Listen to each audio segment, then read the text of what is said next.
গতকালকে মানে এটা ছিল পরশুদিন, ওসমান হাদির উপরে যে আক্রমণটা হয়েছে, মাথায় গুলি করা হয়েছে, তার যে প্রতিক্রিয়া হয়েছে সামাজিকভাবে প্রচণ্ড রকম, সেই প্রতিক্রিয়ার পরের দিন ছিল গতকালকের মুখ্য কেন্দ্রীয় ঘটনা আরেকটা হয়েছে যে ইউনূস সাহেব মূল তিনটা দলের দুজন করে নিয়ে, মোট 6 জনকে সাথে নিয়ে, 6 জন রাজনীতিবিদকে সাথে নিয়ে তিনি একটা বৈঠক করেছেন তার যমুনা অফিসে। সেখানকার ইস্যু নিয়ে হেডলাইন যেটা, না এটা ঠিক হেডলাইন না, আবার এটা হচ্ছে যে ওখানে আসলে কি আলোচনা হয়েছে তা নিয়ে রিপোর্ট কম হয়েছে।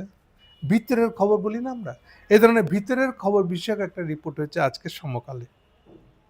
সেই রিপোর্টের হেডলাইন হচ্ছে পারস্পরিক আক্রমণ বন্ধে রাজি 3 দল। তাহলে গতকালকে ছিল ইউনূস সাহেবের যমুনার অফিসে 3 দলের দুজন করে নিয়ে 6 জনের একটা বৈঠক।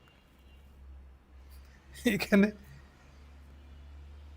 ইউনূস সাহেব যেন এটা তুকতাক করে দিলেন, সব উত্তেজনা ঠান্ডা হয়ে গেল। কি সে তুকতাক? ইউনূস সাহেব বুদ্ধিমান লোক,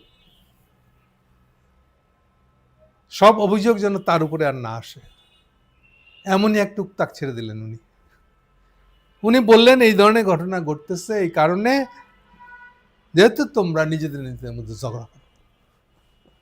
মানে পুরা জিনিসটাকে উল্টে দিল। ওরা কোথায় এখানে হুমকি দিবে যে আপনি আইন শৃঙ্খলা রক্ষা করতে পারছেন না, প্রফেশনাল শুটার এসে ক্যান্ডিডেটকে, প্রার্থীকে গুলি করে দিচ্ছে, আপনি কিছুই দিতে পারছেন না আমাদেরকে, ইলেকশন হবে কিনা সন্দেহ দেখা দিচ্ছে। উনি উল্টা জিনিসটাকে ঘুরিয়ে দিয়ে বললেন তোমরা পরস্পরের বিরুদ্ধে কিছু করবো না, এটা কমিটমেন্ট করে দেখো সব ঠিক হয়ে যাবে। সবাই খুব হাততালি দিতে লাগলো, 3 দলই। সমকালে রিপোর্ট লিখছে এরকম ভাবে, দেখেন বলতেছে বৈঠকের শেষের দিকে সালাউদ্দিন আহমেদ বৈঠকে বলছেন পরস্পরকে দোষারোপ থেকে বিরত থাকতে হবে। বটিকা গায়ে হলেছে।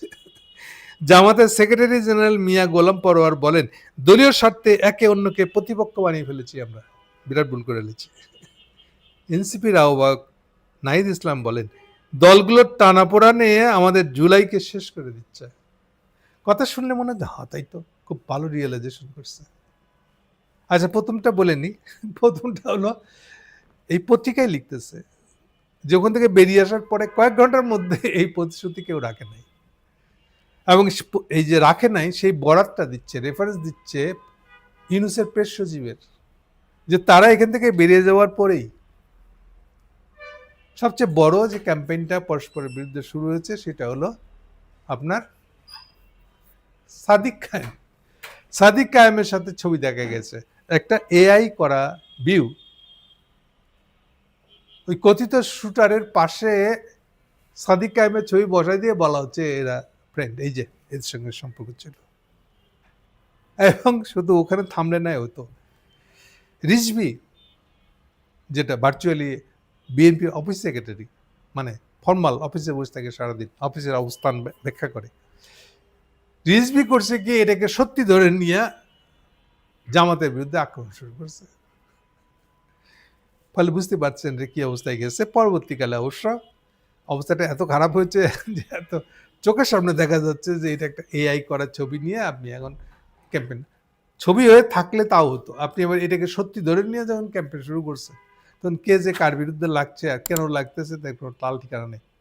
আসলে এটিতে হবে, কারণ পার্টিগুলা, বিশেষ করে এই দুটো পার্টি পরস্পর বিরুদ্ধে উঠে পড়ে লাগছে যে অভিযোগ সত্যকে মিথ্যে ওটা দেখা যাবে না, কিছু একটা অভিযোগ পাইলে এটা নিয়ে কামান দেখতে হবে আমার অপোজিশনের বিরুদ্ধে, তাতে সত্য করে হোক মিথ্যা করে হোক ক্যাম্পেইন, মিথ্যা করে বলেও বলতে হবে, কোনো অসুবিধা নেই।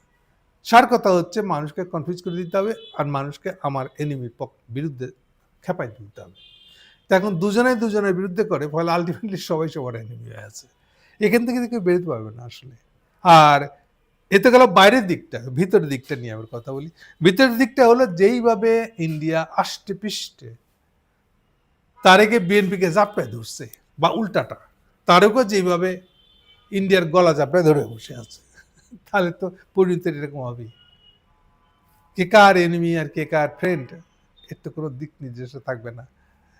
তারেকের বিএনপি যদি নয়া হাসিনা হয়ে উঠতে চায়, হাসিনার চেয়ে বেস্ট হাসিনা আমি এখন হব, তাহলে কি অবস্থা হবে? তো এরকমই হবে। তো এই কারণে সে দেখেন জামাতকে অভিযোগ করতেছে কন্টিনিউয়াসলি, হাসিনা যে অভিযুক্ত করতো জামাতকে, রাজাকার রাজাকার রাজাকার, বিএনপি তাই বলতেছে, কেউ খেয়াল করতেছে না। এই রাজাকার রাজাকার বলেই কিন্তু হাসিনা উৎখাত হয়ে গেছে।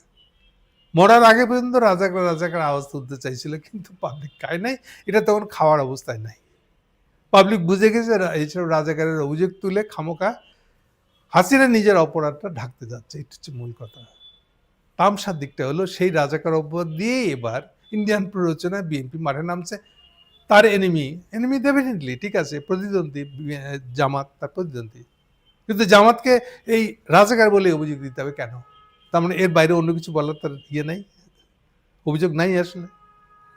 জামাতের এতই একটা ধোয়া তুলসী পাতা, তার বিরুদ্ধে কিছুই বলার নাই তার নাকি? এটা এক কাজে দুই কাজ, ইন্ডিয়াও খুশি হবে।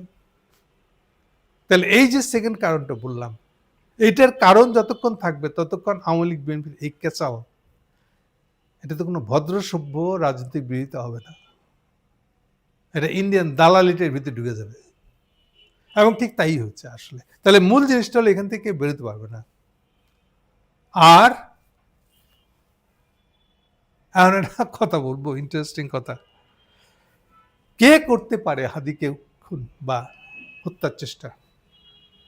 এই প্রসঙ্গে আমি গেলে সবাইকে, আমার দর্শক শ্রোতাকে একটাই সাজেশন দিব, কাউকে সন্দেহর দিক নির্দেশনা আঙুল থেকে কাউকে সরে দিবেন না। ও না না, ও হতেই পারে না, এটা করবেন না। সবার উপরে আঙুল রাখেন, সবার দিকে আঙুল তুলেন, পাবেন। যখনই কাউকে আপনি সন্দেহ থেকে বাইরে রেখে দেবেন, মনে রাখবেন আপনি রিয়েল এনিমিকে হয়তো বাদ দিয়ে দিলেন। সুতরাং সমস্যা আমাদের দর্শক শ্রোতা তাদের অ্যাটিচিউডের মধ্যেও আছে। কাউকে বাদ দিয়েন না। আমার এই পরামর্শটা মনে রেখেন, আপনারা পেয়ে যাবেন কে আসল শুটার বা শুটারের পিছনে ডিরেক্টরটা কে, এটা খেয়াল রাখবেন। Thank you.